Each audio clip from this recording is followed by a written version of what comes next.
Oh, what's going on, everybody? Welcome to episode 910 of FloWrestling Radio Live. I'm your host, Christian Pyles. We're back from Tulsa, Oklahoma. Joined today by James Dean Rader and Ben Funky Askren, who did not go, but I am told he watched. Can you confirm you watched? A lot of wrestling. I watched all of the matches. I had my what do you call it, Matcast stuff all weekend. Watching all the wrestling. That's awesome. Man, I know we say it every year, but this year's NCAAs did feel a little even more special, a little more dramatic, so. a little more. I don't know. There was just more energy around it and through it. I think best finals since 2016. The one where boys wrestled Snyder. That's 2016. Those were great. I want to say 18 or 17 had an amazing run of finals, and it really was a start to finish incredible NCAA tournament full of, storylines throughout. First of all, you had major upheaval in 125 and 165 early right away. You had a 28 and a 27 seed punch, not just win, but punch through and wind up placing it that weight class. And then just the drama just escalated every single round, it seemed. And Penn State had an amazing tournament again. Seeing them put 7 in the top 3, 8 All-Americans, 5 in the finals was pretty impressive. Seeing Shane Van Ness come out and do what he did was a big surprise. And big surprise. Ultimately, I think this show starts with Penn State. It was their weekend. It was their tournament. They won 10 now. Not close. It was pretty much over. Pretty much over before it started. It's sort of over before it started, but then they put the dagger in pretty early on. Ben, want to start with just your thoughts on the tournament? No, it was awesome wrestling. Best finals for a long time. A lot of high level wrestling. I had so much fun watching. I was right on a lot of things. I was wrong on a few things. I will admit those as we go through the weight classes. I did my All Americans. Did I beat you guys or not? Because I picked a lot of All Americans. There was 2 weight classes I did terrible on. I did terrible at 125. I did terrible at 141. But heavyweight, I got 8-8. I got all 8 All-Americans correct. There was 2 other weight classes where I think I got 7 All-Americans right, and the other ones I got all 6s. The only one less than 6 was 41 and 25. CP over here never put his predictions in the sheet like I asked. What? 125 to 149. So those numbers have not been crunched yet. Disqualified. That's your only hope. There's a few that I predicted. That I feel like I got and you guys didn't get for sure. For example, Wyatt Henderson placing so high that you guys were sleeping on him a little bit, and he had the whole audience captivated. We're the only ones that were right about Hendrickson. You were wrong about Hendrickson. You guys picked him. I convinced you guys to pick him third. We picked him third. You picked him second. You were wrong. Close. I thought you had him beating Kirk in the semis. I had him second. He's trying to dunk on the thing he was 100% wrong about. How'd you guys pick him third? You guys didn't know he was going to be that good. Yeah, we love the American hero. Yeah, we're his biggest fans.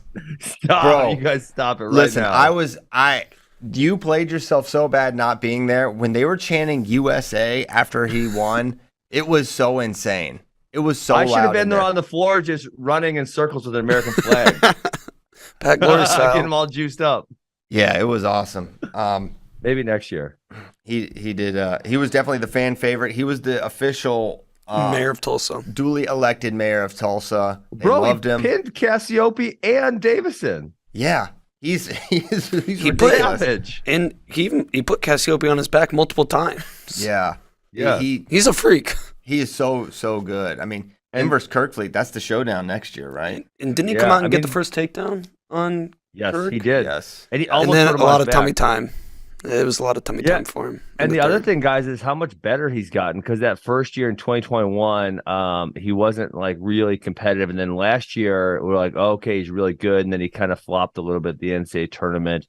And then this year, he was just good all year. His only 2, he had 1 loss to Mason Paris, he had 1 loss to Kirkwood. But besides that, was really dominant in the rest of his matches. I don't really think there was another one where he won that was close. Yeah, when he's better, he smashes. You know. He smashes. Yes. Okay. Thoughts on Penn State as a whole, Ben? Their title.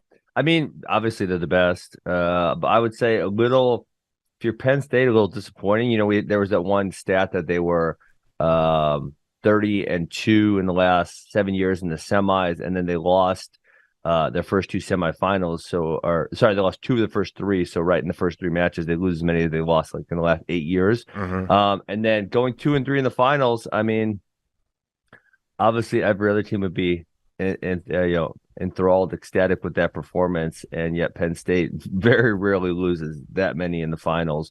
You know, especially when someone like RBY, and he lost as decisively, which Vito is. I mean, oh my God, he's one of the most impressive. And it breaks my brain that he lost to Sam Latona this year. No offense, Latona, but when you kill Fix in RBY, you should be losing to other people. Period. His closest match of NCAAs was Latona in the quarters. Latona took him down right away.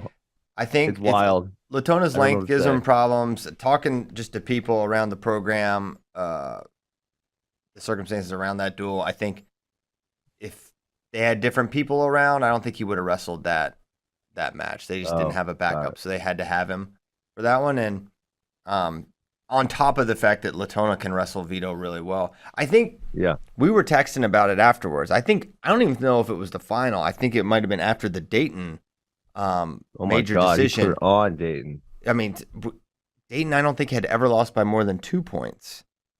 In college, smashed. And he gets majored, and you know, Ben and his computer brain is like, this just doesn't add up. How is it? It's like there's two vetoes. You know, it's like you get this one, and really talking with Mike Gray about it. He didn't say that, but basically like there is this veto, and when he's clicking, he is the best in the world in their opinion. And man, because when you think about it's the same as last year, Christian, when he loses to Vito, and I know Vito lost to Pat Glory. I know weight comes involved a little bit, but then he turns around and tech falls him at the conferences. Yeah. Or maybe he won by 13. He didn't tech him, but close, right? Yes. And just blew the doors off him. And then he loses to him 2 weeks later, Ben. Yes. I don't know what to say. When you think about his gifts, right? He's got this incredible speed and this insane power, and he has length on top of it. Like that combination of explosion and speed and crazy power. Like he put Roman across his back. That cutback was violent that he hit on him. Yeah. He can change directions. So that move, I think that move is going to become something.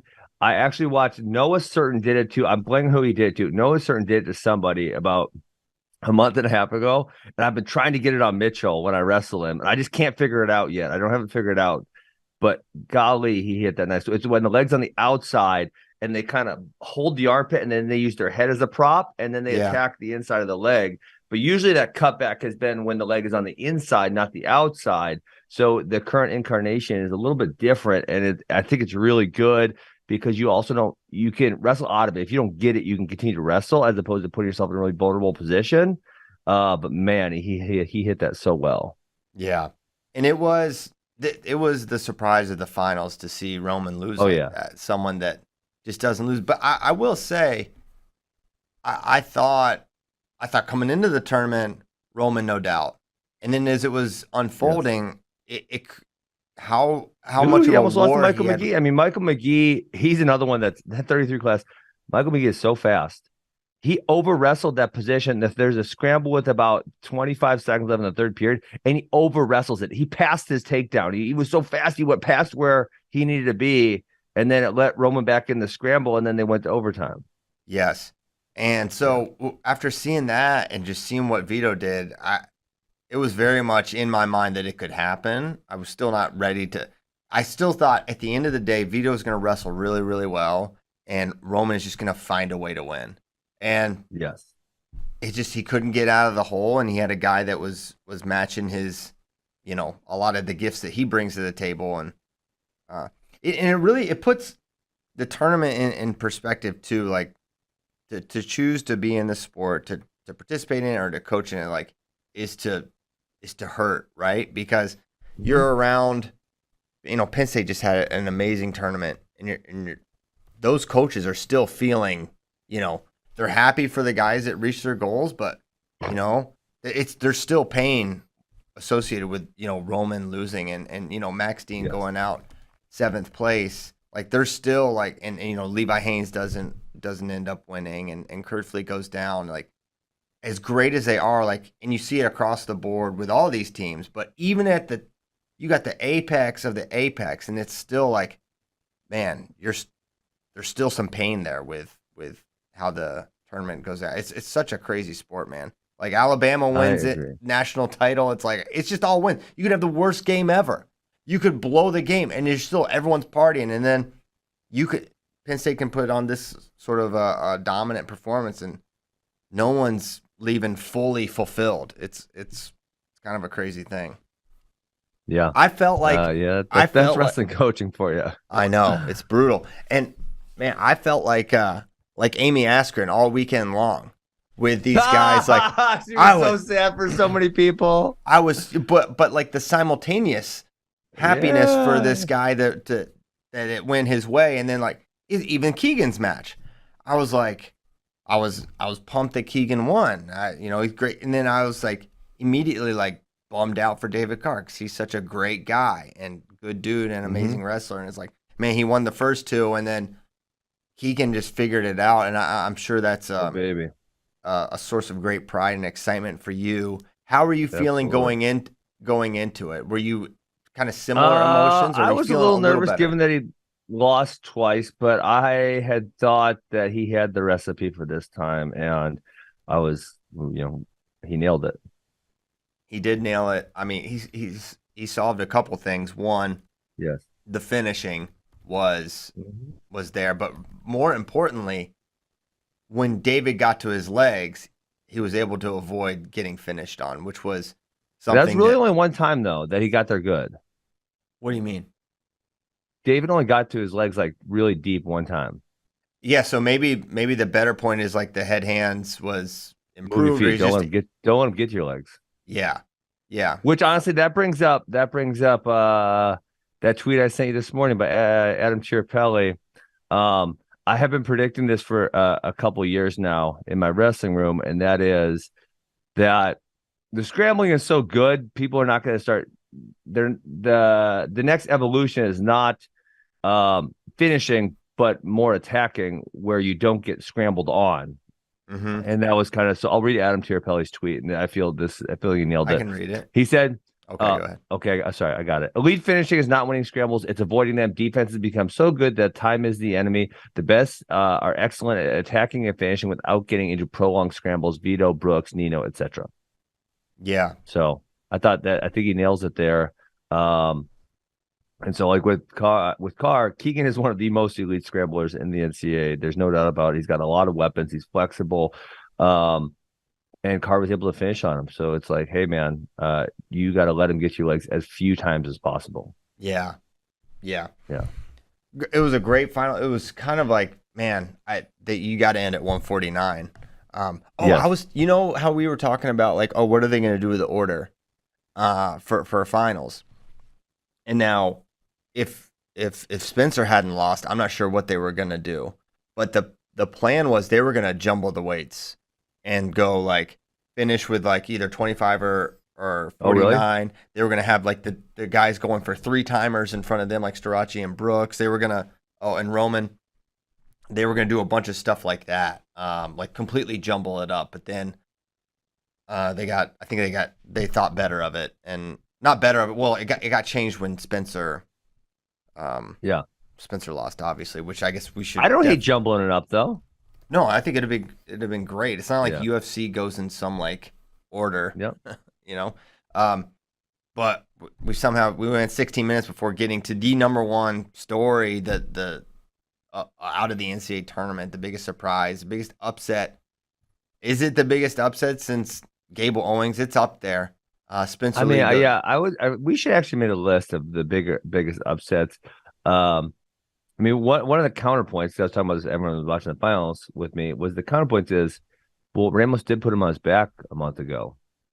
Yeah, and so like you knew that there was some possibility of that, And I think maybe there was other matches where you thought there was no possibility. Like it was a zero. And with Spencer, even though you think he's way better with Ramos and how dangerous he is, you think, okay, well, he put him on his back a month ago. Maybe he's able to do it again.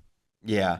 But I think one thing we've seen is like regular season Spencer versus NCAA Spencer is always elevated. Yeah. And I thought after feeling Ramos one time, he'd be able to handle him. And the whole match unfolded like. Well, hold on, Christian. Take one step back, though.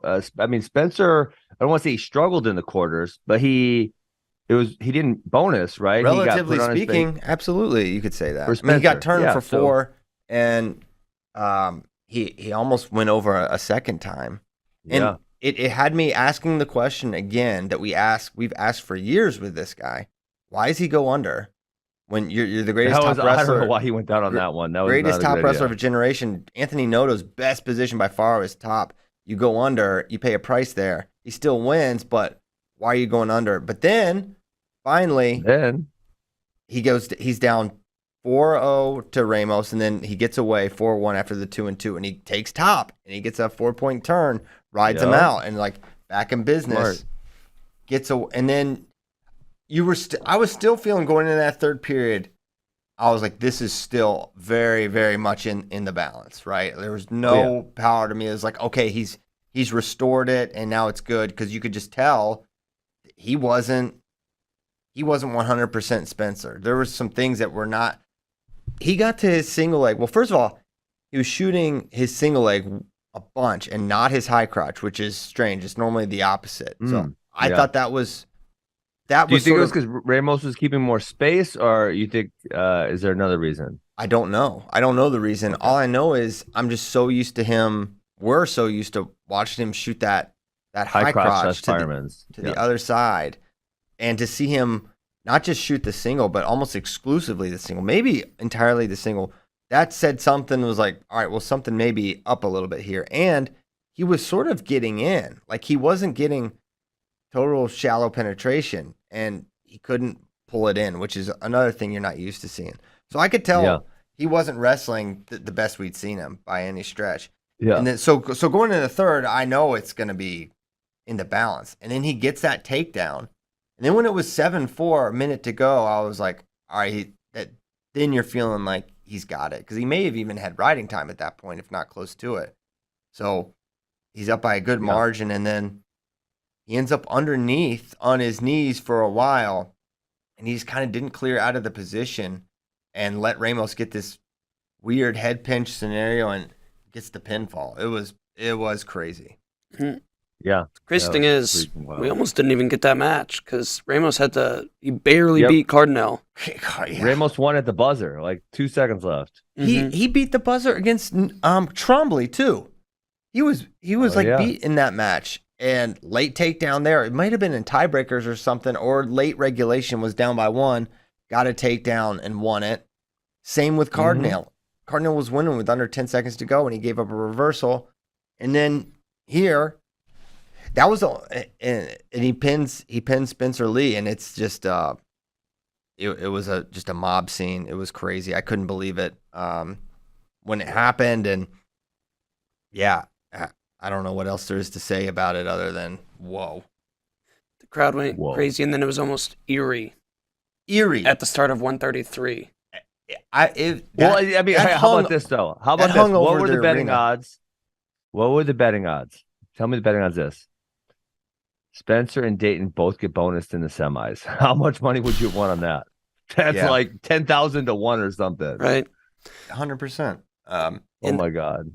After the quarterfinals, I definitely wasn't predicting Spencer to lose in the semis or finals. I thought he would get past Ramos. Really? I thought after the quarters for sure. I didn't think Ramos. I thought Glory had a shot. Yes, that's what I would have said. Is on top. I would have said I would have put money on Glory because the odds still would have been good. Publicly, a lot of money would have gone on Spencer, and it was like Glory wrestling great. Glory, and like 10 hours after a weigh-in too. In Glory, he looked and felt like it was his tournament too. Yes. It's easy to say that now. And Spencer, No, I'm with you. It looked like Spencer felt the pressure maybe, or like you said, wasn't maybe quite right or something. And it was like Glory had momentum and energy. And going in, I was like, Glory's got this. Yeah, I thought the matchup was great for him in the finals against Ramos when I just thought Glory is going to be able to really tighten where the match is happening. And in a way where Spencer is so good from so many places, he'll just like engage in kind of every position freely. Yeah. Whereas Pat is just going to keep it right here. This shot, it played out exactly that way. It was a dominant performance, and I was feeling the same way JD was, even if he got by Ramos. It was the most doubt I had that Spencer was going to get the title, just because of how good Glory looked. I mean, he was dominant throughout. 8-2 over Cronin is a nice result. Of course, Spencer beat Cronin by more every time, but the way you were seeing it unfold with the Noto thing, and then even if he had ridden out Ramos for that win, I still would have been like, I think there would have been serious, not doubts, but questions like, man, I really think Glory can do this. It was the same thing as RBY Vito, kind of. Like, after Vito had such an amazing performance in the semis, I'm still picking RBY, but this is a thing. It's a thing, for sure. Yes. And I do not feel very confident going into this. I was fairly confident picking Aruja RBY again? going in. Aruja, man, and then Gilman destroyed him so bad in Final X. yeah, that's Like, you think about that, and you think about, well, I think RBY would be competitive with Gilman, but Aruja wasn't. You know what I'm saying? Like, that different Aruja. I really wonder, with all these guys, it's going to be so fascinating what weight class they all go, if they're all going to the US Open, because you got a lot of guys who are really, really good here, and then you add in the senior level guys. It's going to be so awesome. Yeah. Thomas is not a good matchup for Vito. Vito must struggle with guys with a little bit more length, like a Latona Power. and a Gilman. Yeah. And crazy power with Gilman. Yeah, crazy power. Yeah, I mean, God, you got to think Aruja's best weight class, if you got to pick in all Olympic weights, would be 61, because he looks good here. But he's going to want to go to the Olympics, so he's going to have to go down, right? Yep. Same thing with RBY. You think the same exact thing with him.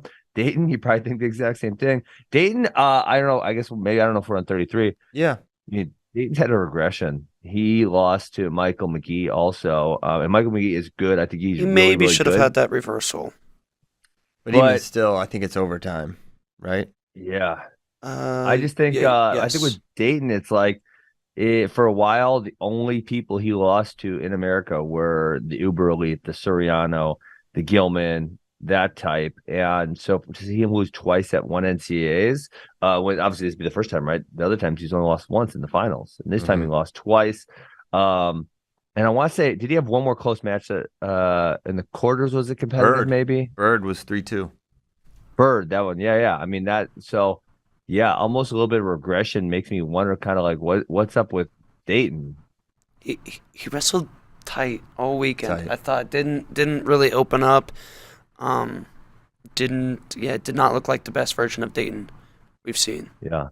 Yeah, I think that's been the if you're like, okay, Dayton Fix loses this match, why? If they tell you beforehand, I think most people would say he probably didn't attack enough. He didn't create enough leg attack opportunities. He's so good defensively. He's really good on top. But when it comes time to generate against the best of the best, that's when it's been tougher for him. And even the Nagao match was close also.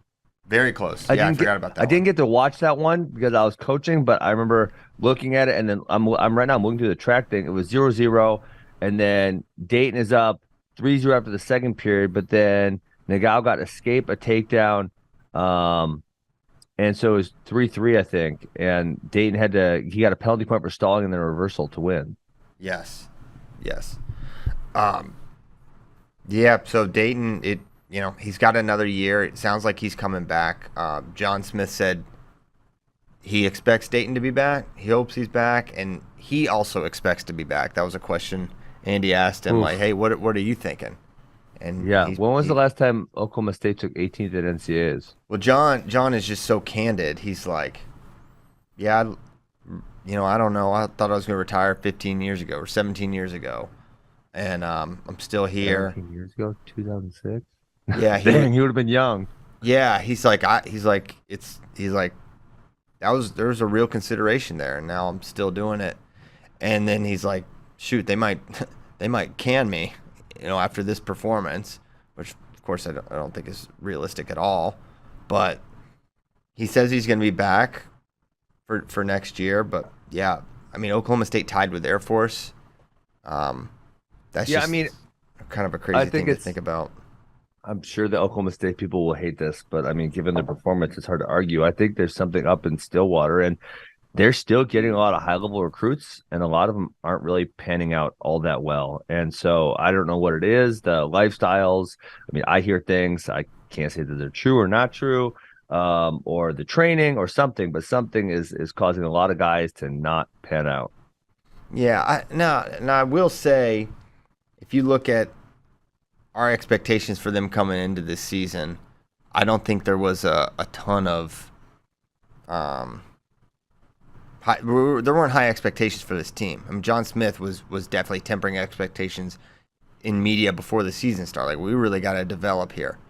So if you look around, it's like, okay, well, where did we expect points? I would say, Whitlake was a blue chip guy that you would say he should be. Yep. This is someone who should be on the podium at this point in his career, and he's not.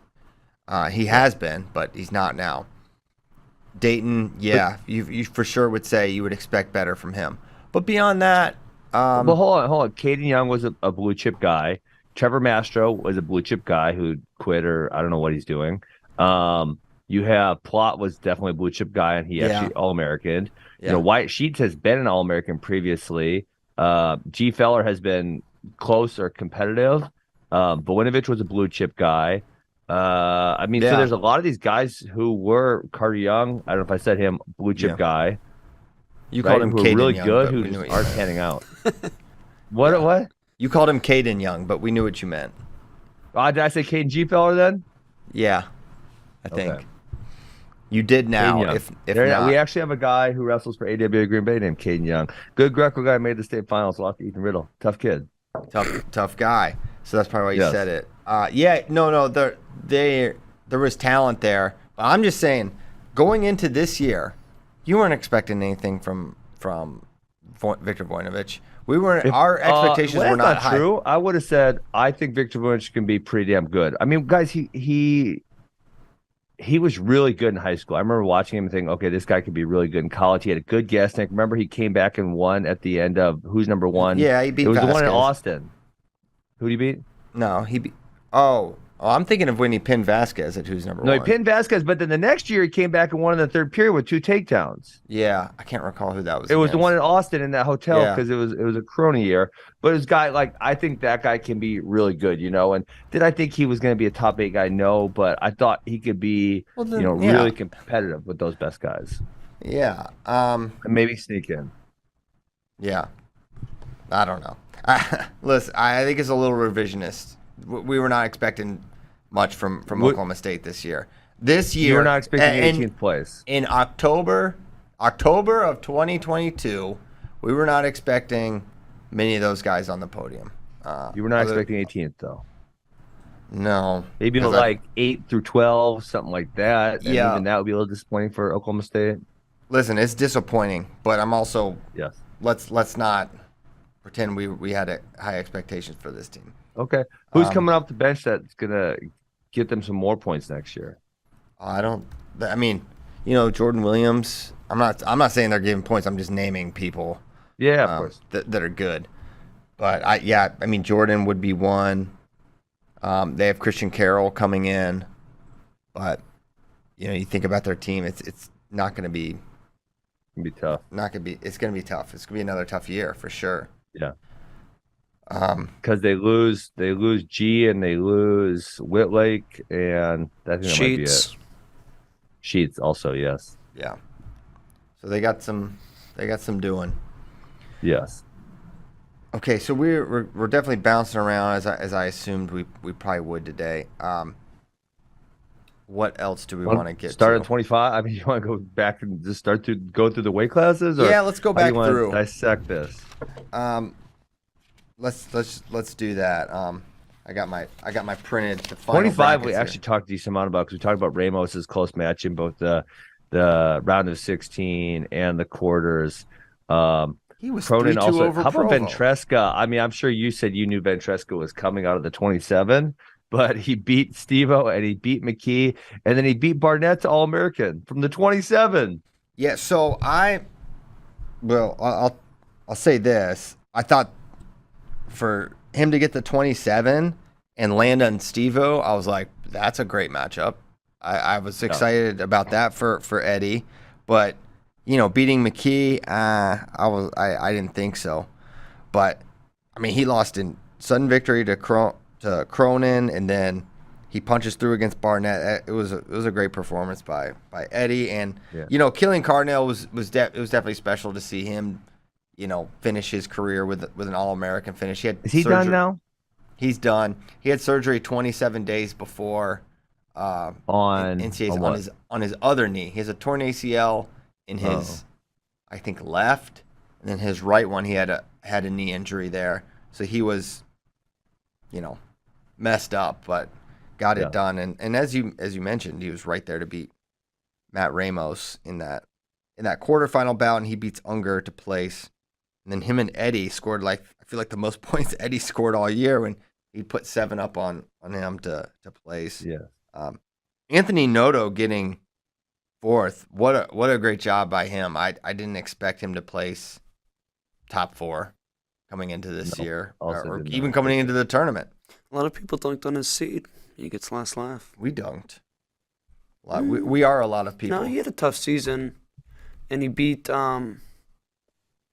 I can't remember, but I didn't think that seed was outrageous. The seeds we dunked hardest on were Caleb Smith and Steve-O, and at heavyweight.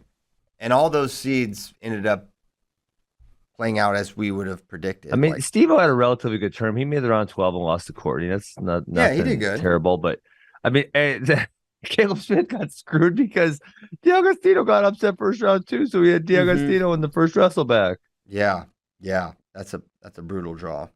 That is. Felt for App State, Milner's out, and then Smith, tough draw. Yes. But what else? I mean, the obvious other thing as we talk about 125 top and bottom is that Spencer doesn't wrestle back. No real information from the program as to the why, other than long road to recovery. Well, can I ask about one thing? So you said he will wrestle the US Open, I believe, and other people said he will not. Well, it's one of those. So do you have the good information, or is someone else? Well, is he going to wrestle? Well, hold on. I mean, I haven't said anything definitively. I thought I saw you tweet that he said he will. I thought you said, speaking to him post semifinals, he indicated he will wrestle the US Open. I think he will. He will, but there's not been anything definitive from Spencer, from Iowa. That's just my current prediction on what I think is going to happen. I think we will see him. I'm trying to find the tweet. I went on a tweet spree yesterday, talking about it was fun. Bored at the airport. Actually, we were driving. It was the only 2 hours I didn't drive. I was kind of braking. Katie got concerned. I was like, all right, you finish it. Finish the drive. And let me get on this Twitter machine. So yeah, I can't find it now, but it doesn't matter. I do think if he's healthy enough to wrestle in 5 weeks at the Open, I mean, I don't know. I feel I would have wanted to go out there to finish it off. Mm-hmm.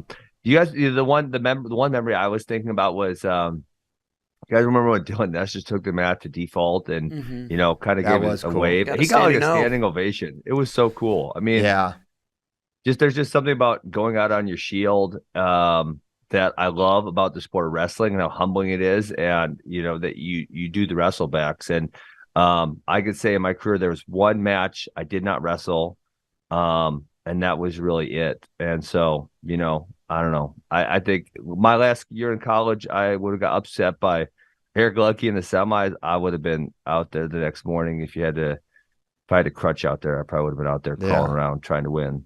A lot of people say Ludke should have won that match. That's a good. Yeah, I mean, I think it would have been a lot of good vibes towards Spencer. I mean, it still was like back. When he was on the podium. Yeah, for sure. A bunch of cheers. Yeah. I think you want to see him. I mean, that's how his Iowa career ended. It ended with a pin loss. Like you would like to see. Yeah. I think almost anyone other than like the team that he would ultimately be wrestling against would probably be good to see Spencer go out with a win to close out a legendary career. So yeah, I'm with you. I was disappointed, like probably every wrestling fan. That was the last time you're going to watch him wrestle a folk style match, wrestle for the University in of Iowa singlet. In Iowa singlet. So yeah, I wanted to see that, of course. And yeah, the reasons we'll probably learn more as time goes on, time passes. I don't think there's a serious injury there. I don't think it's anything like that. So when you said, earlier you said he wasn't feeling right or looking right or something to that effect, obviously pressure can do wild things to people. And I think one of the big ones, I think about Cale in 2004. There's a story where like Bobby Douglas and someone else had to talk him into wrestling the last match against Full Heart. Remember, he won his first one. He lost his second one. But you could almost like, and this is me as a 20-year-old kid or 19 or whatever I was at that point in time at the trials, like, you could feel it. You could see it on him. Like I felt like I was watching him wear the pressure, and just the way he was competing was a little different. And then, they talk him into going back out there, and it felt like a different person. And then there was a sense of levity. But then to me, like Cale retiring after that was like, I don't want to deal with this pressure anymore. I want to move on to the next thing. I'm ready for it. I got my Olympic gold. I got my 4 titles. I'm moving on. I don't know that to be true. I've never had this conversation with Cale. But that was how I felt as a spectator. So pressure can do wild things to people. That is a weight. It is a weight to carry that. Yes. It's got to be. It's been a weight on Spencer, like it was a weight for Cale and a lot of these guys. And some people, it's easier for, but I don't think it's easy for anyone. And I think that could have very well been a component of it. I mean, I think you saw Spencer doing some things that were like, a little uncharacteristic in some of his matches, and you can attribute that to a lot of things. I mean, it could have been health, it could have been the moment, it could have been a lot, but I don't think we saw the best Spencer Lee in Tulsa this weekend. I feel pretty confident about that. So. And I think Coach Brand's even alluded to that. He's like, there's some things you normally see from Spencer that we didn't see tonight. It was right after the semi-loss, which he described, as tragic, as he was like being asked to sort of recount what happened. But he essentially was like, there's some speed and some things quickness you normally see from him that you didn't see tonight. So I would agree with that. Yeah. But big bummer. I hope he's doing well. I think that's a thing to deal with. You think about, I mean, Gable was talking about it for a long time. The Owings loss, even post winning the Olympics and all his accolades that Dan Gable reached, I think the Owings thing is still a big chapter in his life all these years later. So I hope it doesn't become that for Spencer, although, I'm sure it probably would. It's not going to go away soon, though I hope it does. 33. Are we good on 25? 33. Anything else? 25. I think we're done at 25. But you've said this. You've already said this. This is me repeating you. We lose a lot of top end skill here next year, so I think Cronin's got to be done. Glory's done. Spencer's done. Courtney's done. Noto's done. Right? Noto. Cardinal's done. I don't think Cardinal is done. Anthony Noto. No. He's only a sophomore. Oh, boy. He's only a sophomore. He has 5 years left. Okay, but who else? So I got the rest of them correct, though, right? Yeah. We will get the return of Camacho. And the return of Drake. And the return of Richie Figueroa. Yes. Yeah. And the return of the Mac. That's right. Who's the Mac? Come on, bro. It's a famous song. It is also a conference. Yeah. I know, but I thought it was. I thought you were actually like calling. I thought you were saying a nickname of someone. No, we'll just give some 125-pounder the nickname, Then the Mac, and then it'll make let sense. people call people, the Mac if they've maybe say a Mac in their last name or something. Yeah. To that effect. Yeah, we Okay. need that. We need a Mac. So yeah, 25 is going to be. People are asking, yeah, who's the number? No, I mean, Ramos is the favorite right now, but you think about that, and he's gonna maybe he elevates another level, but he's gonna be in matches. I don't think anyone's probably gonna go through this weight unscathed next year. I think it's gonna Yeah, be, I mean, he won 3-2 tiebreaker 8-7. The Yep. first 3 matches. Yep. Yeah. So 25 is gonna be. It'll be like, I don't know if it'll be like 97, where it's just like who's gonna win this weight. And now ultimately 197 emerged with an undefeated NCAA champion in the top seed. So it looks like now like, oh yeah, Nino was just the best guy. But going into it, we really didn't know that. Yeah.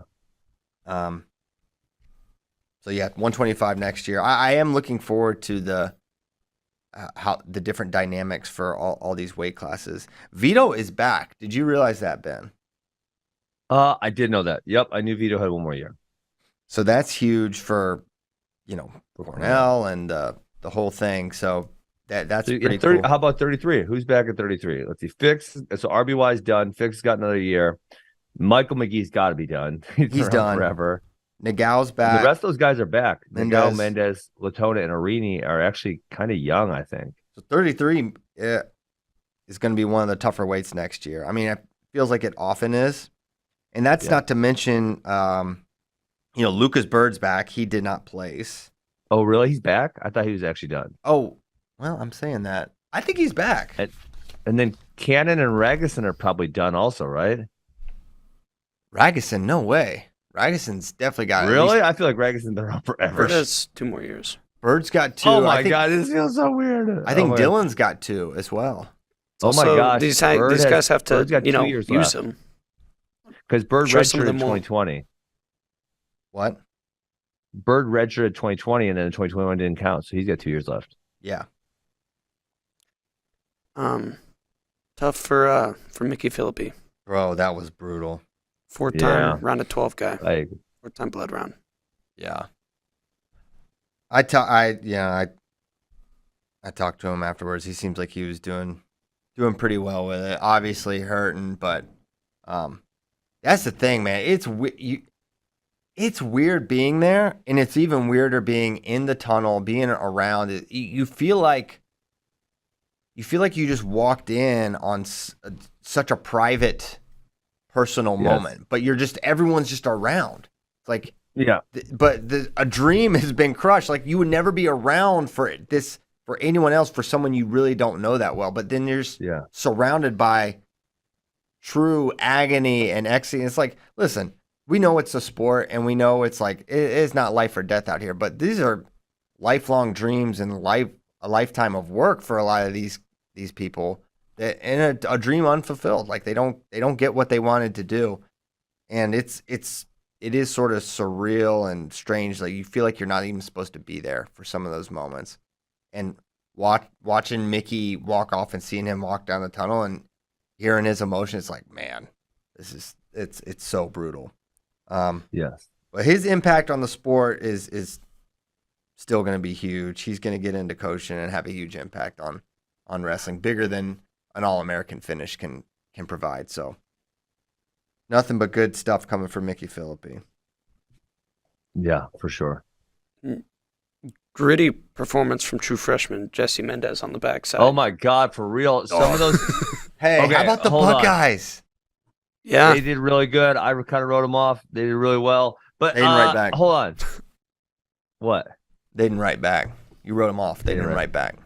Did you see Purdue's tweet after Ramos won? It was What? that caption, and it was just a bunch of people, like, tweets of replies, like, who is Matt Ramos? Who is Matt Ramos? Oh, he'll get pinned. Oh, he'll get pinned. And they just posted the receipts. Oh my gosh. What were you gonna say, Ben? No, what I was going to say is that the ultimate tiebreaker rules got to be changed next year. Yes. But actually, it backfired on Cole Matthews. Matthews. And Bo Bartlett, because Matthews wrote him out and then chose neutral, which Matthews is great on bottom. I don't know why he chose neutral. I thought that was a bad decision right away. And then I believe it happened to so Mendez won. He won 1-1, 3-3, 1-1. Yeah. What? How is that possible? 3 straight He won tiebreakers. 3 tied matches. Oh my God.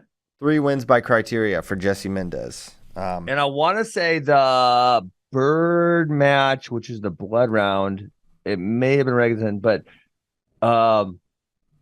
they were on bottom trying to escape, and he they were almost there, and he bear hugged and put him back down. Like they were like this close to escape, and he just freaking got it and put him back down. So yeah, I mean that was JD. If there was a gritty performance, that was it for sure.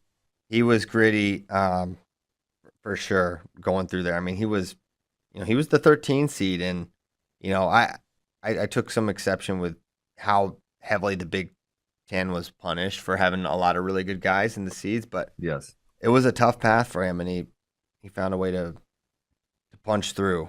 Great. There was a very realistic scenario where he goes like 2-2 here, right? Or worse. Well, I mean, guys using a tiebreaker. He was in 3 tiebreakers in a row where he tied the guy, and he won because of the rules. So I think they got to change that rule. You cannot choose neutral in the second set of the tiebreakers. That's a crap rule. Yeah, I completely agree. I don't like it. Yeah, it just doesn't seem right. It's like, all right, tiebreakers, everyone goes top or bottom. Top or bottom. You get top or bottom. If you want to choose top twice and you can write them out minute in a row, I'm fine with that. I mean, that's a risky proposition right there, but I'm fine with it. Yeah. So anyway, but yeah, I guess we should talk about the wrestling Bucks. They were third for a little bit, and then Cornell balled out with Foca getting third, and then of course Vito. I think Vito winning put them past them. Actually, if Sammy had won, I think Ohio State would have passed. Would have passed them back. Yeah, because they only won by 2.5 points. Yeah, so Cornell won the 2 in the finals, so they were below Ohio State. Then they won the 2 in the finals, one above. Correct. And not to get off Buckeyes too soon, but Mike Gray. I mean, what a job he's done. You think about the circumstances. Like he was the next guy in line at Cornell, but no one was thinking in 2020. Oh yeah, Mike Gray's going to be. When's Cole going to leave, and when's Mike going to get the job? Yeah. And then he goes to Stanford, and Mike's at Pan Am's, and all of a sudden he's the head coach of Cornell. And their first trophy since, I don't know if it was Gwiz or Donnie Vincent, like 2012, which I did not realize was the case. So really? Yeah. Wow, I didn't realize that either. I didn't either. I would have guessed there's another one in there somewhere. Me too. Yeah. But, I always remember when Coach Cole was like, you can't, this was our window because it was like 2011. They could have won NCAAs that year. And they're like, we can't. At Cornell, you maybe not can't be in position to win it every year, but this was our chance to win it. And I've always remembered that, like, man, the things have to align. You got to get a Vito and a Yanni type of guy. And then, the other thing that you kind of forget is, Jonathan Lowe was an All-American at 184 that they lost to injury this year. Luis Fernandez was around his 12th guy. And Cornell was winning he was killing Swiderski and got mixered. He got mixed up He with was a bad up crowd. 7-1 or something like that and got mixed 7-1. with 15 left. Yeah. Ouch. So, Coach Gray, amazing job, incredible performance. I mean, you can't help but feel like. Wait, did you say Luis Fernandez also? Yeah. Okay. He was round of 12 last year. Yeah, dang. They lost Luis Fernandez and Lowe, and then Ramirez actually got upset first round. And then his wrestleback path, it seemed like everyone lost to make his wrestleback path tougher. His wrestleback path was Facundo, Braunagel, Kennedy. He beats all of them dudes, and he lost to Shane Griffith in the blood round. Yes. He got screwed, huh? Well, he lost to Caleb Fish, so. That's his fault. That's Shout out producer Tyler. Shout out to Tyler, the producer. How did Tyler call that one? Respect Caleb Fish. Yeah, Tyler, explain yourself. He's been asking for respect of Caleb Fish for His some name is time. Caleb Fish. Yeah, it's as simple as his name's Caleb Fish. Therefore, yeah, I don't know. Damn. Producer Tyler, probably the only one in the country that had fish making the quarters. Yeah, That wasn't Tyler. Did you really have making the quarters? I mean, not really, but yeah, I didn't make Not no really. bracket. he didn't make no bracket. Okay, but yeah, great job by Cornell, and they lose Yanni, which feels big, but Meyer Shapiro coming in. He's good. Someone asked me a freshman that I could see making waves next year, and he was the first name I said, and then Yanni. Because I said I think he's be able to compete with all these guys at 149, and someone's like, "Are you serious?" And then Yanni, he's like, he's gonna be able to basically confirm what I said, which he's a much better authority on it than me. So I think you can expect a lot of great stuff from Meyer next year as well for Cornell. So continuity, they could place again for sure. Yes. But I feel like this year, coming out of the tournament, it does feel like Penn State's just got such a tremendous leg up, even going into next year. Even though they lose Dean and Roman. Yeah, I mean, next year's the big Maybe year because next year Starace. they lose. They use I don't know. Starace What did Starace say? People ask me if he's coming back, and what did he say? He just says wild things all the didn't listen to time. his I don't post-match listen to what he interview. says. Bro, he's gonna be back. There's no scenario he doesn't come He back. just says wild things constantly. Yeah, he will be back. Don't bet on it. So yeah, he'll be back. They're gonna insert. Is Barr gonna wrestle right away? Could they move? I mean, I've been pretty. So Aaron Brooks is going to move up, right? Yeah, that's my opinion. Yeah. I feel like that's been a long time coming, and I think now it's really gonna happen. Nice. Oh my gosh, sorry. I'm distracted by JD's Slack. He's got up right now. Uh-oh. But they're Tell gonna us be what's on really the screen, Mr. JD Rader. Tim Fish in the chat. Nothing wrong with the name Fish. I don't know if this is kin to Caleb or not. We like the name Fish. That's why Tyler rides for Caleb. Yeah. Yeah, we're Team Fish here. Sushi boys, the whole thing. Okay, so Penn State, they're going to be big favorites next year. I'm curious what they do at 25 and 33. Are they going to hit the portal? You have to assume that. What about Robbie Howard? Yeah, like he'll go one of those weights, right? Like, Sure. will he go 33? Will he go 25? I don't know. So It's been with 56 minutes and you haven't bragged on your boy Bo Bartlett yet, so we're on 41. Get it done. I mean, I'm not surprised. He's really good.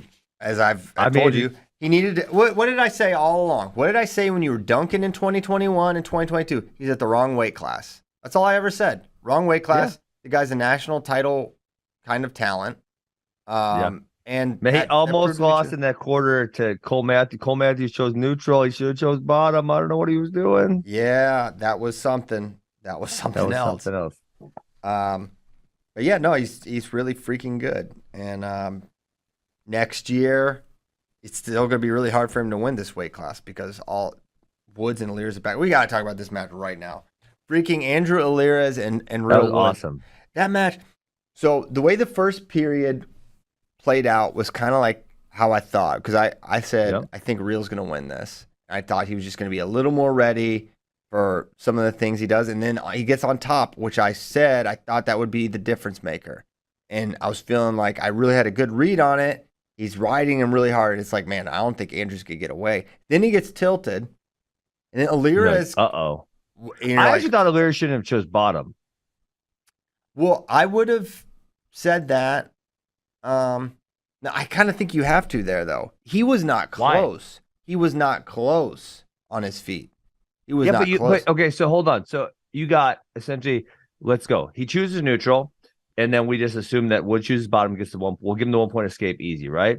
You have 4 minutes to get one takedown, right? Mm-hmm. And if you give him an escape point, then it's tied, and you go overtime. Then you have 6 minutes to get 2 takedowns. It's a lot of time, guys. especially Yeah. when we've seen Real Wood slow down over the course of matches. For sure. And Aluris is dynamic offensively. He gets the legs well on both sides. I think he should choose neutral there. That's my opinion. Okay. I mean, I get it. I thought the way it was, one, he hadn't been really ridden at all this year. But So it was you're- a point of weakness for him in previous years. True, but like he shored up so many of those weaknesses. I think scoreless, and if I'm pretty sure Real deferred, so Yeah. I think it would have been a really tough thing for him to do that. But I mean, it all worked out in the end. Probably not how you would draw it up, but him going double overs and stepping in and throwing there was crazy, and could not believe the challenge took as long as it took. I mean, that was just so. Did you?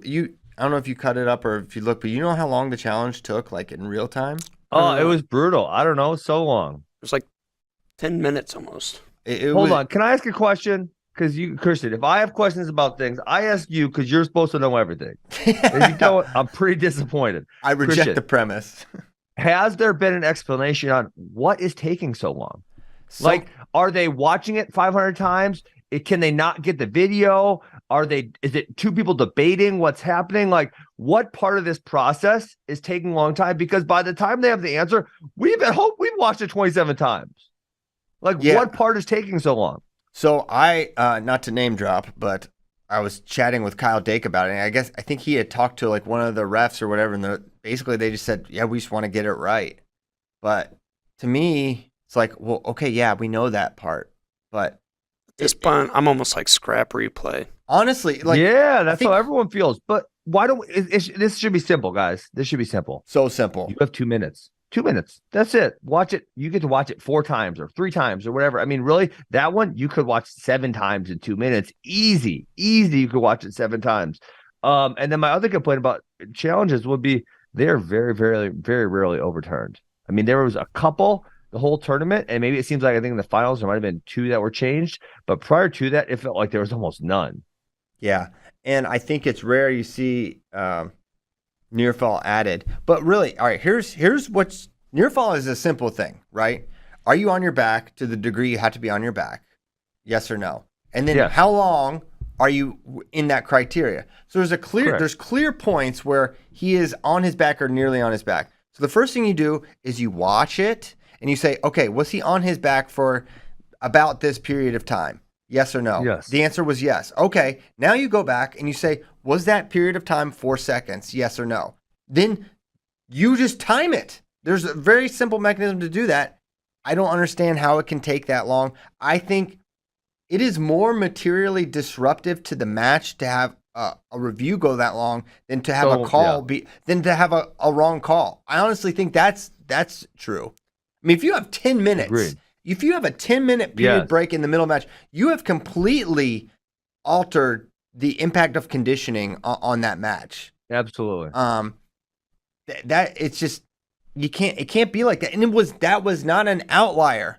There were so many. That was the longest. That was the longest I could recall. But there were so many that took so long.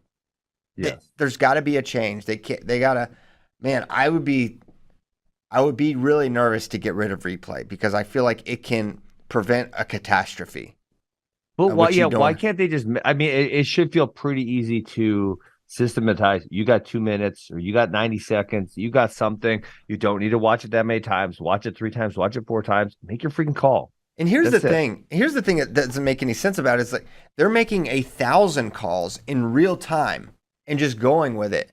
But you get one call that is, obviously they're the closer calls. But the idea that it would then take not just a minute or 2 minutes, but 5 to 10 minutes is insane. That it's like, no, you're making all these other calls in real time, and then you get one replay, and then it's like, all right, I don't know, I can't imagine.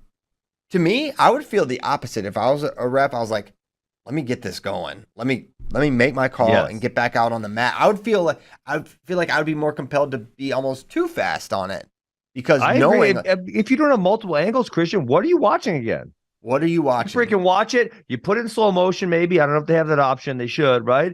And then you make the call. Yeah, that's it. You use slow motion to determine if he stays on his back for that amount of time. And then you go back and then you just measure that amount of time. It is really simple. They're massively overcomplicating it. NCAA leadership and officials, you've got to fix this because you can't have matches that have 10-minute breaks in the middle. You cannot have that. I mean, At one not point, for the match or for the entertainment product. It's negative for both. for both. Yes. at one point, Real and Boo were out in the middle, and I think I don't know exactly what was said, but Real just like looked at him and said something like, "What?" Yeah. like laughed and was like, "What? Can we just go?" Andrew, I interviewed Andrew afterwards. And he's like, man, in the middle of it, because I asked him about the review. He's like, in the middle of it, Real was like, hey, we're ready to go. And I said, hell yeah, let's go. They just wanted to wrestle at that point. But, it ended up, and at the end of it, great challenge, Troy Yeah. Nickerson.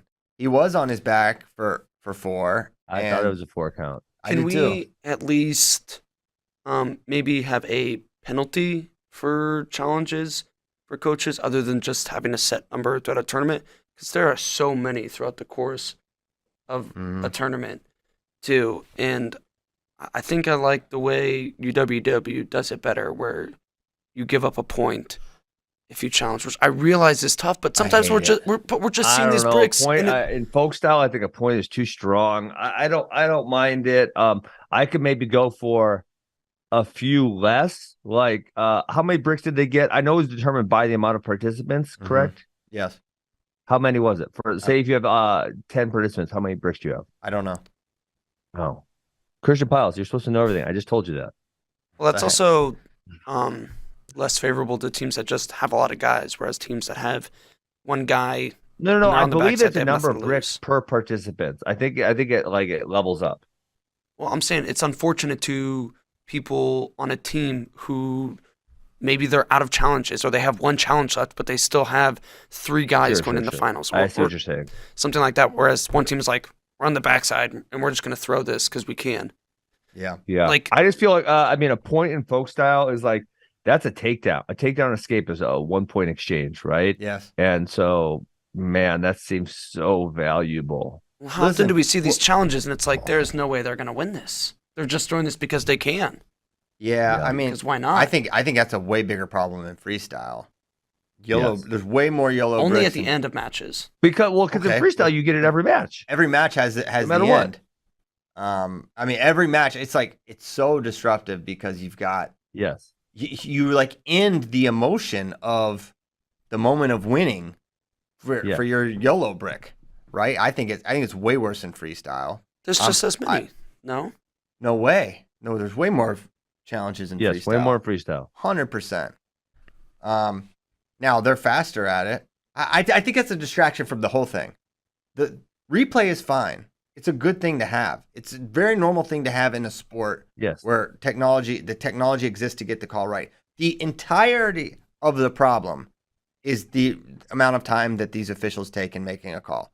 That is the problem. That's the entirety of the problem. And for those ones there's so many that you know the answer, and they still take forever on the conclusion. Yes. 100%. There's some of them and- that are obvious. Yep. So, but man, what a job by Real Woods. What a season, undefeated. He gave 140 takedowns to 1 this year. And the one Really? was like an Alan Hart step over thing. Yeah, that's a lot. Oh, you mean Alirez? Yeah, what did I say? You said real. Oh yeah, sorry.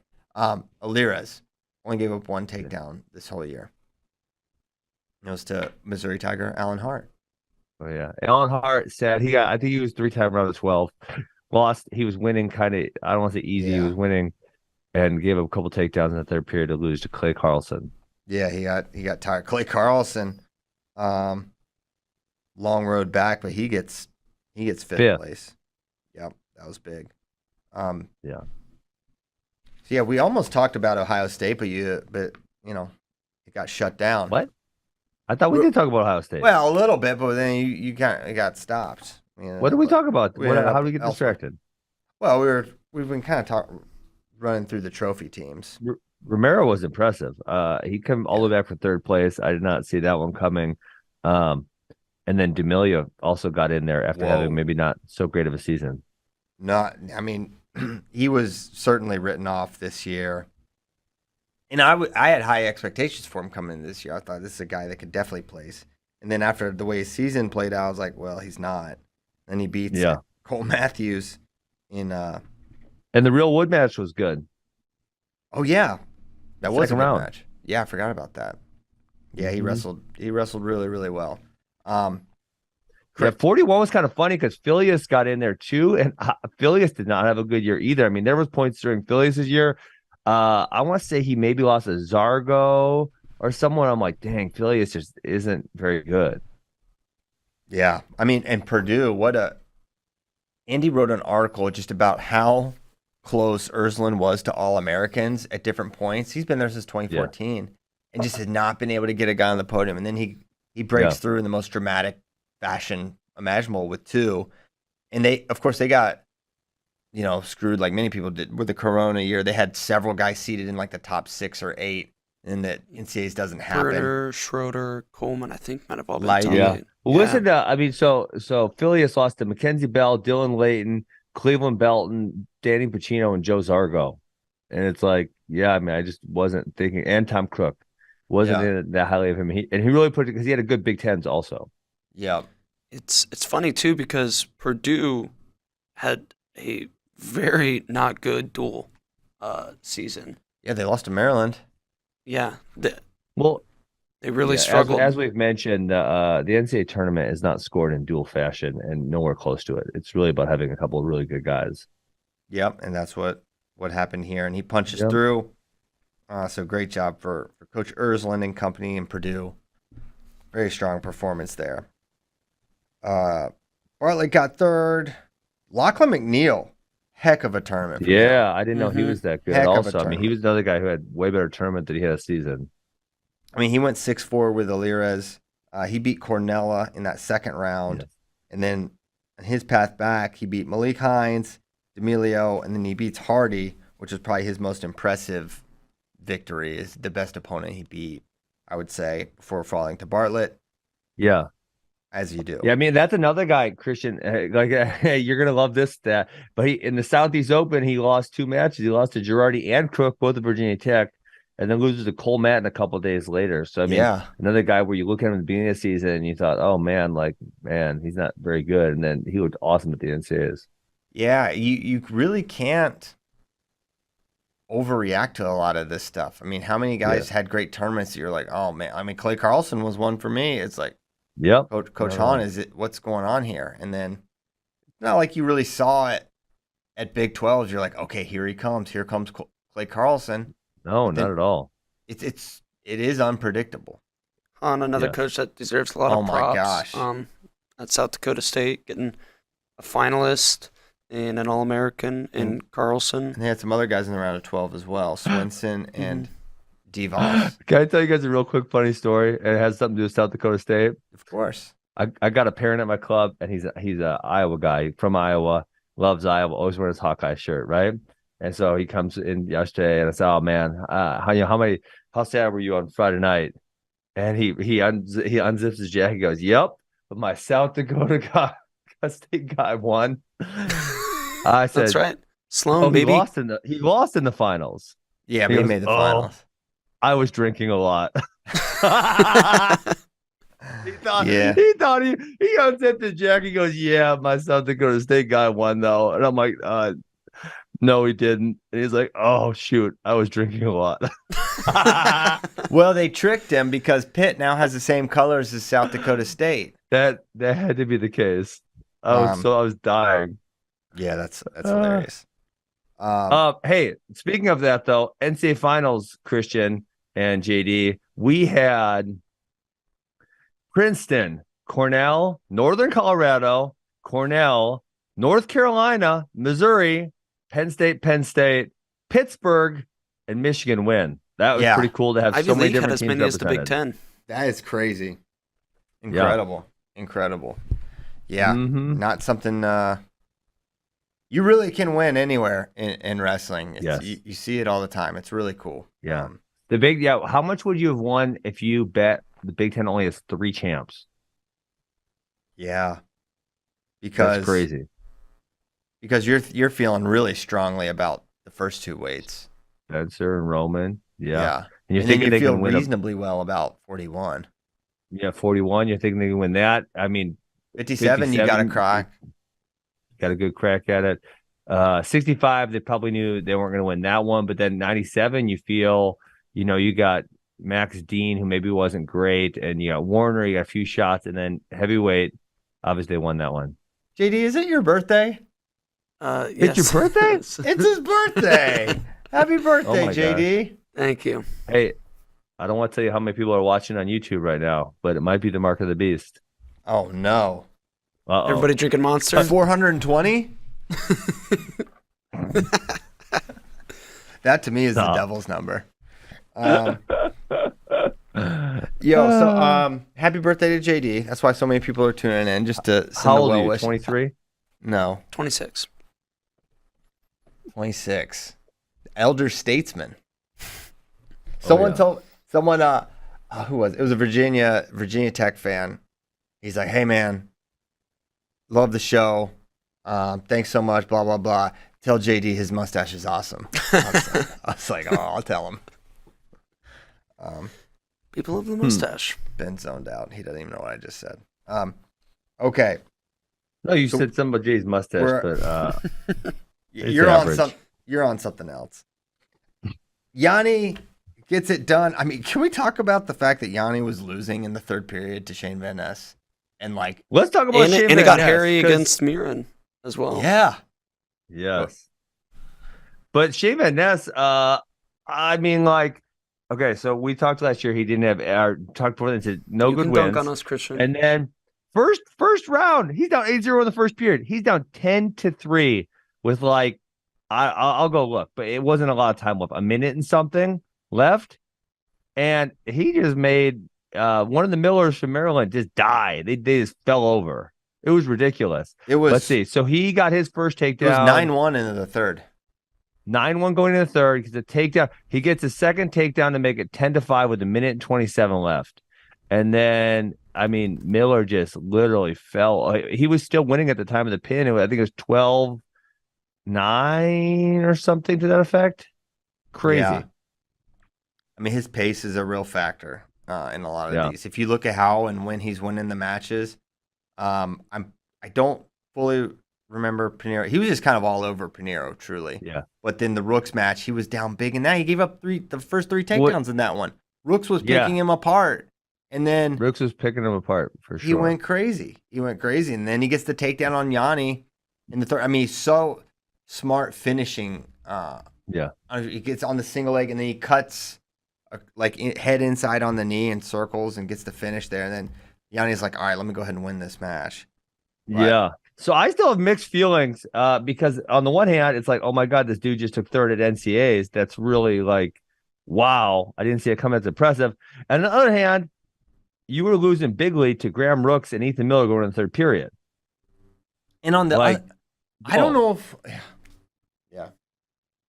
I mean, it's weird, right? It's a weird conundrum to think about right there. It's almost like that just like unlocked everything. And he's just like, I just got to go crazy on these guys.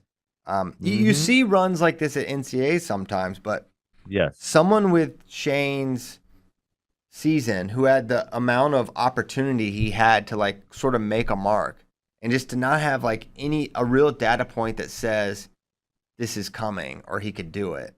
yes. It is sort of strange. And like, it's not like the bracket fell apart, you know? He beat Hinton and Parco. He beat him and Pinheiro. Yeah, he, beat Pinheiro. he beat the 3, 4, and 5 seed en route to a third place finish. I mean, you got to feel like, all right, well, he's a title contender next year, right? He's going to be in the mix. 100%. He's emerging. Well, you got Ridge Lovett coming back. Nebraska maybe should have wrestled. This is hindsight. Nebraska wrestles him. They're in 8th place without him. With him, they might have been in 4th. They would have been close. Do you remember my prediction? What I said? I said you can add at the end of the year, add Ridge's 2nd place points, and I still don't think Nebraska gets a trophy. And that would have been true. They might have though. That would have been true by half a point. Wait, why? They would have ended up with they would have ended up with 70 points. Because how are you going to say Ridge is going to get exactly 60 That's points? but that's just what I said. There's no guarantee you get second. I just said, all right, let's just say second place points for Ridge. I don't think that'd be enough to get them a trophy. Sure. But if he gets a pin, then he's got 18 points. But if he gets fourth, he gets, 12. Sure. That's very realistic as well. Because listen, we saw a different Sammy Sasso the last couple weeks here. He had a really, really strong tournament. Now to counter back to Nebraska real quick. I think Hardy and Peyton both had the injury default.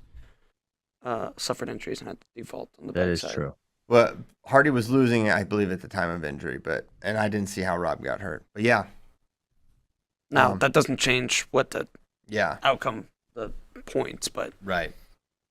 They still had. I mean, Nebraska still had an amazing, amazing season given everyone's expectations coming in. He did. Yep. They did 100%. awesome. And they're gonna be good next year. Ridge is back. They're developing like crazy. So bright future at Nebraska, no doubt. Okay, what? It's 9:33. All right, I don't know what we're doing. We're just gonna have to keep going. All I know is we have to keep going. Yanni's rocket, as mentioned. By law, I'm getting a pee break at 9:45. By law, maybe you can. I can stay, and I can stay till 10:30 if we're going that long. We'll see if Tyler will allow it. He's the shot caller here. Okay. So Murin, it was crazy. Murin, I got to eat some crow on this one. I said Murin wasn't going to AA. He might have had some help from Jonathan Milner and Austin Gomez not being healthy, but Murin AA'd. I was wrong. Yep, he wrestled well. I mean, he gave Yanni a run that I don't think anyone would have predicted. Nope. He gets that. It's like you're kind of like not even watching the match because it's like Yanni's sort of in control of it. And then in the third period, he comes out and gets that takedown. It's like, 8-7. Got to cut him. He doesn't cut him. And then he almost claw tilts him to his back. So it was close. I don't think it was a 2-count scenario. A lot of people maybe think otherwise. I don't think it was a count. He's too high. When you're right on top like that. Yeah. No two. But I couldn't believe he got that close to it. And there was the initial. And then there was like a second attempt too. Yes. Because you figured after the initial, Yanni would be able to like kind of freak out and get out of the thing. And he almost got turned again. And that was like, when that was happening, it was like, what is in the air? Because this was after Spencer for sure had lost. It was like, yeah. Well, no, not that one. That was the quarters. That was Van Ness. But there's some other crazy matches in the quarters though, for sure. Yeah, no question about that. And then the Van Ness one we already talked about. It's 1-1 in the third, and Shane gets a takedown. And it's like, man, is this just going to be the night of insanity? And you had mentioned it earlier in the show. I don't know if I followed up, but like it was sort of eerie after the Spencer loss. There's just a weird sort of funk in the room. It was like not that everyone was down. It was just a bizarre energy. Sort of hard to describe, but it was weird. I mean, Sasso majored Parco. That's impressive. Yes. 100%. Just kind of tying back to that. Caleb Henson, when he lost to Rooks, I was like, man, it's going to be one of those kind of like just freshman deals. Like, great season, no doubt, but not going to do it. And then he just, on the backside, and it was not an easy draw. He goes through Lovett, and then Zapf, who I'm pretty sure beat him this year. Yaya Thomas, the 7 seed. Then he beats Mahler, who beat him this year. So I think he avenged at least 2 losses on the backside before falling to Van Ness. And then he majors Murin for 5th place. Yeah. That's a really, really impressive run. And 149 is going to be a lot of fun next year. I mean, Caleb Henson's a guy with a win over Sammy Sasso. Shane Van Ness, obviously emerging. He wrestled Sasso pretty tough in the duel. So going to be a fun weight next year. Yep. Ridge Levitt coming back. That should be good. Meyer Shapiro. Maybe Cody Chittum, or is he going to be up the next weight class? I think he's going 57. We'll see. I'm not sure. Seabrick goes down. That's my prediction. Austin O'Connor, bad dude. Also, shout out Michael Blockus getting on the podium. He's back. Oh, shout out to Michael Block. That was kind of surprising. Okay. O'Connor wins 157. Really not challenged at all by Levi. I thought that would be a little more competitive. I thought Levi would have a couple more chances to score. His defense was so good. Yes. Agreed. Riding. And riding. I was, JB sort of mentioned on rolling around there underneath. He did it once and I thought he almost got turned. And then he tried it again and he got held for that 2 count. I don't know, rolling around underneath there. I don't know why. Which ended the up one not that being that two. was blowing me away about Levi Haynes, I just was complaining to Coach Messer about this yesterday, is like, so on the seal position, one of the big things right now is the ankle hook mat return, right? Where they go ankle hook, boom, thumb down. You got to turn into it, not away from it, to defend the ankle hook mat return. Anytime you turn away from it, it just makes it worse. But Levi Haynes kept trying to switch and turn out this way and was getting trapped there for really long periods of time. I don't know what he was doing there. Yeah. Because Penn State does it. He should be feeling it in the room all the time because all of their guys pretty much do it. And so how did he not know that turning this way was the wrong way? Why did he keep turning that way? Yeah. Wasting massive amounts of time. But as it stood, O'Connor was better on his feet too. Yes. A real neutral advantage and ends up winning pretty handily to start the evening. His closest match was against Josh Humphreys in that semifinal. Humphreys wrestles back for third. Impressively, too, yeah. He majored Frantic. Humphreys looked really good. Humphreys beat Scott. And Scott ends up placing. Bryce Andonian was a wild ride. Uh-oh. Did Andonian pin Levi Haynes? Oof. I was a very small screen because I was watching the MacCast, but I thought he was flat. He looked flat, but from the replay you couldn't see. So I don't know what all angles they got to see, but I don't think you could overturn the no pin call. They just call with what a I lot saw. of really fast pins at the college level, and I don't know, looked pretty flat. The ref was right there, so I mean he could see better than I could see on the replay. But I'm looking at it. Andonian kind of had Haynes's shoulders and body coverage where he's at, but I was like, how is he not flat right now? Yeah, that was more my read. It was you saw where Bryce was and kind of how Levi was positioned. It's it would seem like he would have to be, but you could not see because Bryce was so high, kind of over the head. You couldn't really tell. And the official was right there. And the official was definitely right there. Yeah. But yeah, I mean, if they slapped the mat there, I don't think there would have been major protests from anyone, including the Penn State corner. But then as soon as Haynes got up, I was like, he's going to win this match. I kind of felt the same. But then Andonian takes him down at the end of the first, and you're like, oh man, 8-1. It's a long road. But then they wipe that takedown too. So then it was 6-1 going into it, and then Andonian just didn't. He kind of. Andonian sometimes he just keeps wrestling as a good gas tank, and sometimes he falls off a cliff. He's kind of funny like that. I think that he is fun. He's a wild ride. You got to take the good with the bad with him because he's. Yeah. I mean, even probably now a lot of people were watching this round of 12 match between him and Saldate, but it was wild. He puts himself in so much danger during times where it doesn't make any sense at all. And he's still just for real. He's just sending it. He's diving under. He's doing rolls. He's trying everything. It's you're up by 4. Just win the match. But it's that's the blessing, the curse. That's the Space Mountain ride, baby. That's the Space Mountain.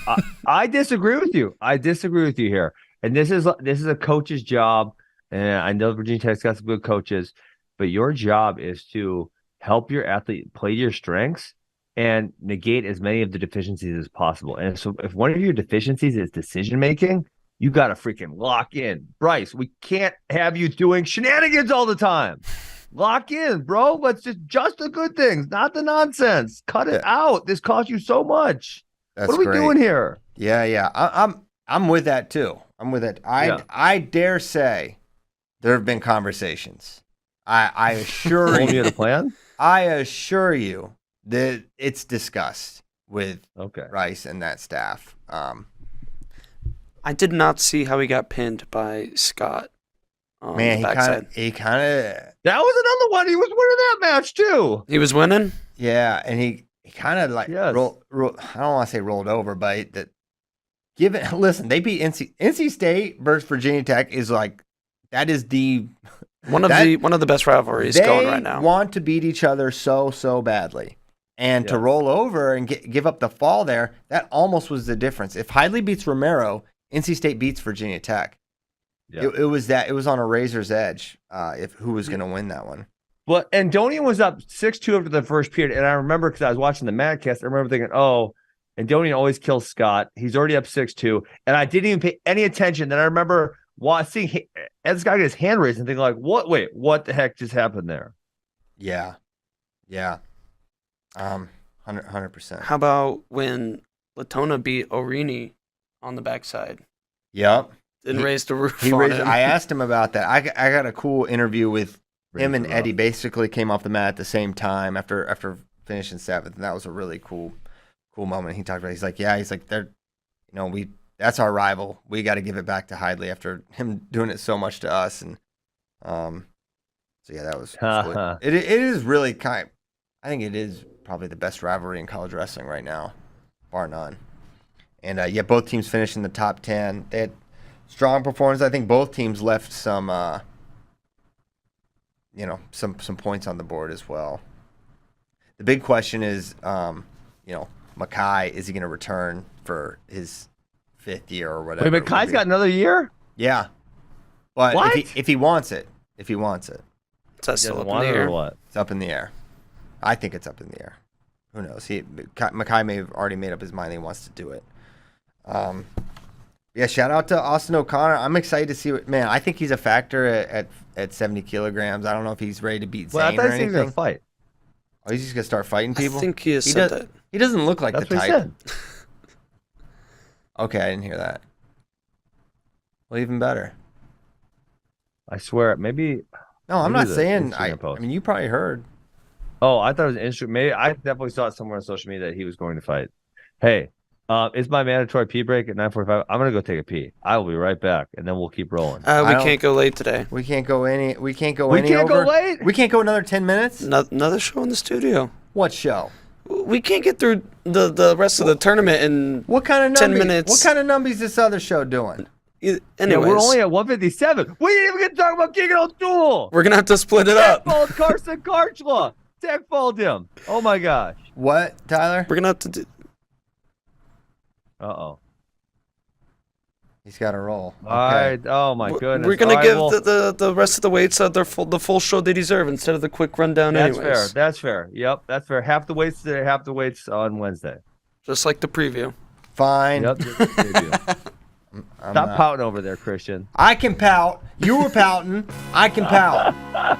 I'll pout when I want. Look, Mason Paris deserves his full show because my official on record is he deserves a Hodge after crunching the numbers this morning. He's getting the Hodge. Mason Paris is getting the Hodge. Yes, I agree. Are you gonna split your votes? Are you I will gonna not split my actually votes. have some conviction this year? We'll see. We'll find out on Wednesday's show what kind of conviction Ben Askren has, or if he's gonna sit I on the think Wynn fence. doesn't let me vote anymore since I complained too much the 1 year. No, they can't take that from you. It's an inalienable right. Thank you so much for listening. We got a lot more NCAA wrestling content coming your way. Stay tuned for that. Look through all those interviews, etc. We'll be back on Wednesday. Come heck or high water. Thanks a lot. Have a good week. Goodbye.